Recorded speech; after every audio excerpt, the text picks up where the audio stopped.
وادی رضا کی کوہ ہمالا رضا کا گئے اور جس سمت دیکھیے وہ علاقہ رضا کا گئے.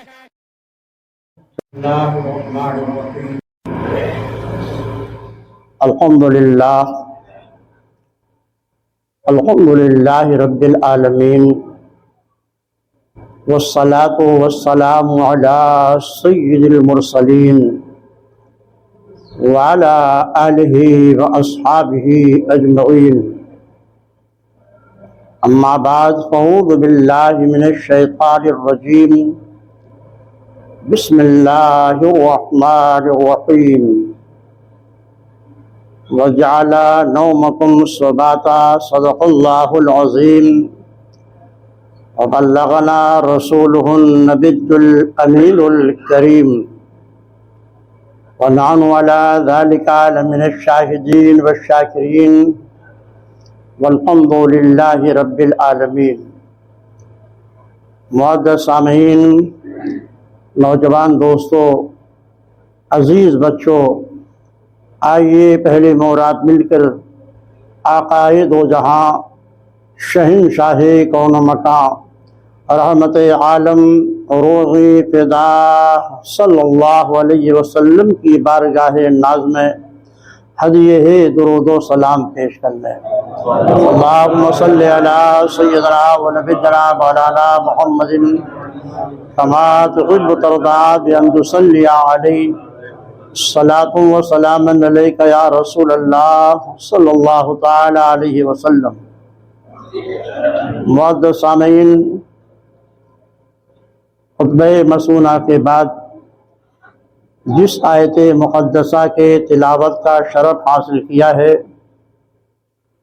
اس کا ترجمہ یہ ہے: وَجَعَلَ نَوْمَكُمْ سُبَاتًا. اللہ نے تمہارے نیند کو باعث آرام بنایا. معزز سامعین، اللہ کی نعمتیں اس کے بندوں پر کتنی ہیں اس کا کوئی حد و حساب نہیں ہے. قرآن فرماتا ہے وَإِن تَعُدُّوا نِعْمَتَ اللَّهِ لَا تُحْصُوهَا. اگر تم اللہ کی نعمتوں کو گننا چاہو تو شمار نہیں کر سکتے. آسمان کا شامیانہ، زمین کا فرش، دریاؤں اور نہروں کی روانگی، پہاڑوں کی تخلیق، آب و ہوا اور آگ کی پیدائش، بارش، بے شمار نعمتیں ہیں جنہیں آپ اپنے آنکھوں کے سامنے روزانہ ملاحظہ فرماتے رہتے ہیں. وہ تو عالم کبیر ہے. انسان عالم صغیر کا خلاصہ ہے. اگر آپ اپنے وجود پر آپ غور کریں تو آپ اللہ کے نعمتوں اور احسان میں ڈوبے ہوئے ہیں، اور ان نعمتوں کو بھی آپ شمار نہیں کر سکتے. ابھی آپ ماں کے پیٹ میں ہیں کہ پروردگار عالم نے اپنے ربوبیت کا مظاہرہ کرتے ہوئے ماں کے پیٹ ہی میں آپ کے رزق کا انتظام فرما دیا. جیسے آپ کی ولادت ہوئی، رب ذوالجلال نے آپ کے لیے، آپ کی پرورش کے لیے دو نہریں دودھ کی جاری فرما دی. سانس کا آنا، سانس کا جانا، کھانا پینا، قدم سے لے کر سر تک اللہ کی نعمتوں میں ہم اور آپ ڈوبے ہوئے ہیں. کس نعمت کا ذکر کیا جائے؟ اس کی ہر نعمت بے مثال ہے. آپ آنکھوں کو دیکھیں، عظیم نعمت ہے. ہاتھ اور پاؤں کو دیکھیں، عظیم نعمت ہے. دل و دماغ کو دیکھیں، عظیم نعمت ہے.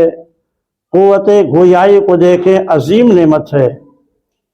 ہر سانس کا آنا اور باہر جانا یہ اللہ کی نعمتوں میں سے ایک عظیم نعمت ہے. یہ ساری نعمتیں پروردگار عالم کی، اس کے ربوبیت کی شاہکار ہیں کہ کس طرح اس نے اپنے بندوں پر نعمتوں کی بوچھار کر دی ہے. ان نعمتوں کا تقاضا یہ ہے کہ ہم بھی اللہ کی حمد اور شکر میں اپنی زندگی کو گزارتے رہیں. خود ارشاد فرماتا ہے ان تعدوا نعمت اللہ لا تحصوها، اور دوسرے مقام فرمایا لئن شکرتم لازیدنکم، اگر تم میرا شکر کرو گے تو ہم نعمتوں میں مزید اضافہ ہی کرتے رہیں گے. معزز سامعین، انہی نعمتوں میں سے ایک عظیم نعمت نیند ہے، آدمی کا سونا۔ اس کے بارے میں اللہ نے ارشاد فرمایا وَجَعَلَ نَوْمَكُمْ سُبَاتًا، اللہ نے تمہارے نیند کو باعث آرام بنایا۔ دن بھر آپ کام کرتے کرتے تھکاوٹ سے چور ہو جاتے ہیں، چاہے جسمانی کام کرتے ہوں چاہے دماغی کام کرتے ہوں، تھکاوٹ کا احساس بہرحال انسان کو ہوتا ہے، لیکن جب وہ سونے کے بعد اٹھتا ہے تو اس کے جسم میں پھر وہی پھرتی اور وہی چستی پیدا ہو جاتی ہے۔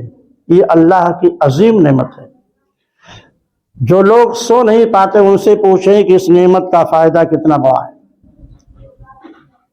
معزز سامعین، آپ سوتے ہیں یہ بھی اللہ کی نعمت، اور پھر پروردگار عالم سونے میں اپنے بندوں کو مستقبل کی باتیں خواب کی صورت میں بتا دیتا ہے، یہ بھی عظیم نعمت ہے۔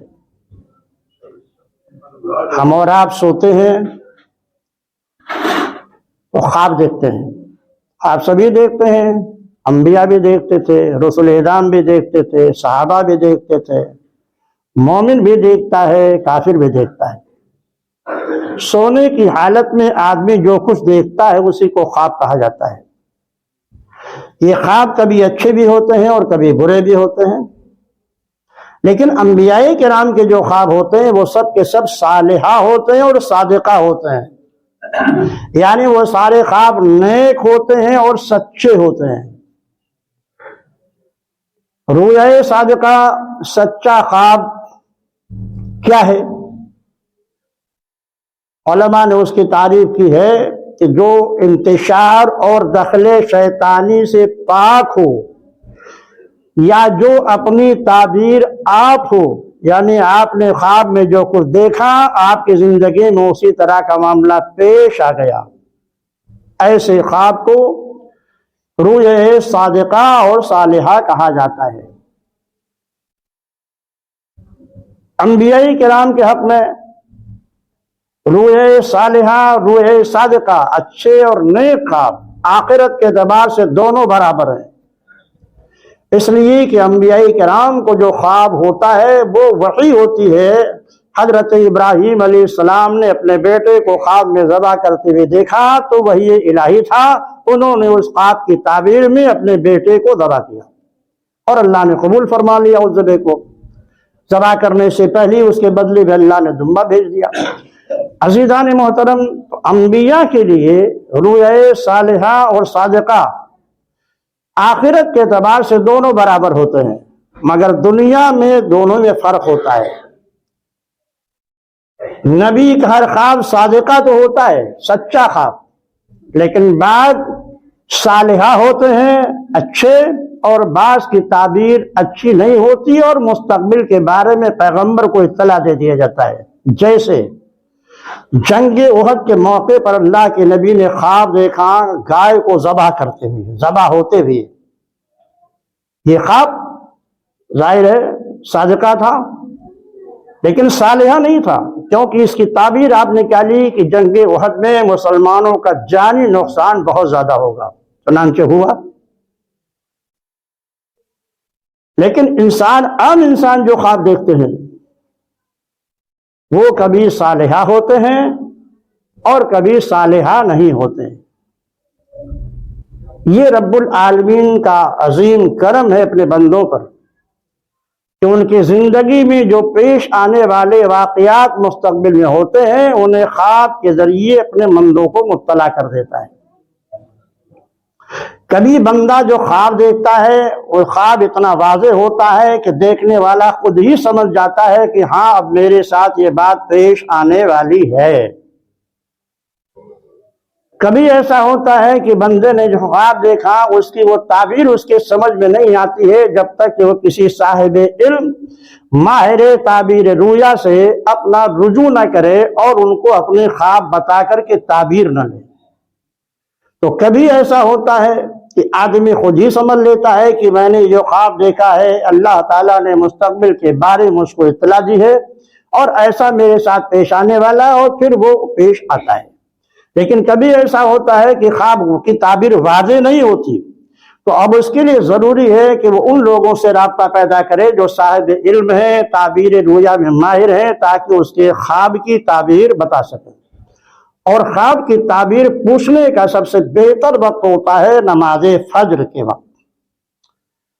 بخاری شریف کی حدیث ہے، حضرت سیدنا عبداللہ بن عمر رضی اللہ تعالیٰ عنہ کی روایت ہے، اذا صلی صلاۃ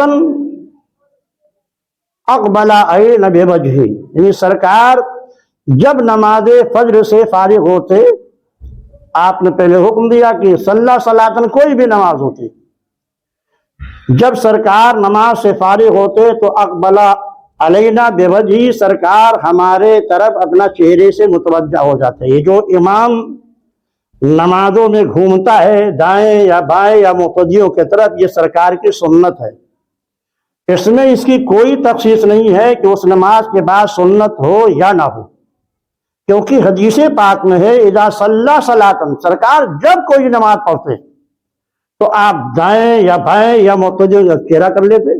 اس لیے یہ سنت ہے کہ امام نماز فرض سے فارغ ہونے کے بعد دائیں یا بائیں یا مقتدیوں کی طرف چہرہ کر کے بیٹھ جائے، اگر اس کے سامنے کوئی نماز نہیں پڑھ رہا ہے تو۔ لیکن زیادہ تر آقا کائنات صلی اللہ علیہ وسلم داہنے مڑا کرتے تھے، اس لیے آپ عموماً اماموں کو دیکھیں گے کہ وہ دائیں طرف مڑ جاتے ہیں۔ اس پر حضرت مولا علی کی ایک روایت ہے کہ سرکار وہ فرماتے ہیں کہ میں ہمیشہ حضور اقدس صلی اللہ علیہ وسلم کے داہنے سب میں شریک ہوا کرتا تھا، تاکہ سب سے پہلے جب سرکار چہرہ پھیرے تو ہماری نظر سرکار کے چہرے پہ پڑے، تو اس لیے داہنا سب بائیں سے افضل بھی ہے۔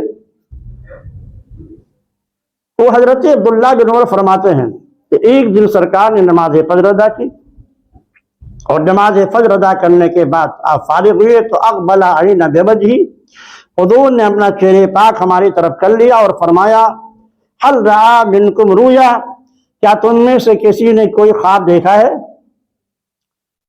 صحابہ کرام اگر کوئی خواب دیکھتے سرکار کی بارگاہ میں عرض کرتی یا رسول اللہ میں نے یہ خواب دیکھا ہے، پھر اللہ کے نبی اس خواب کی تعبیر ارشاد فرما دیتے۔ ایک دن نماز فجر سے فارغ ہونے کے بعد سرور عالم صلی اللہ علیہ وسلم نے جو صحابہ سے پوچھا کیا تم میں سے کسی نے کوئی خواب دیکھا ہے؟ صحابہ نے عرض کیا رسول اللہ ہم میں سے آج کسی نے کوئی خواب نہیں دیکھا، تو آقا فرماتے لیکن آج میں نے رات میں ایک خواب دیکھا ہے۔ سرکار فرماتے ہیں آج میں نے خواب دیکھا، میرا خواب تم لوگ سن لو۔ سرکار فرماتے میں نے دیکھا دو فرشتے میرے پاس آئے اور مجھے ارض مقدس لے گئے۔ شارحین نے لکھا ہے کہ ارض مقدس مراد بیت المقدس ہے، مجھے فرشتے وہاں لے گئے، اور جب میں وہاں پہنچا تو کچھ عجیب منظر میں نے دیکھے۔ میں نے دیکھا کہ ایک شخص بیٹھا ہوا ہے اور فرشتہ اس کے سر پر پتھر لے کے کھڑا ہوا ہے،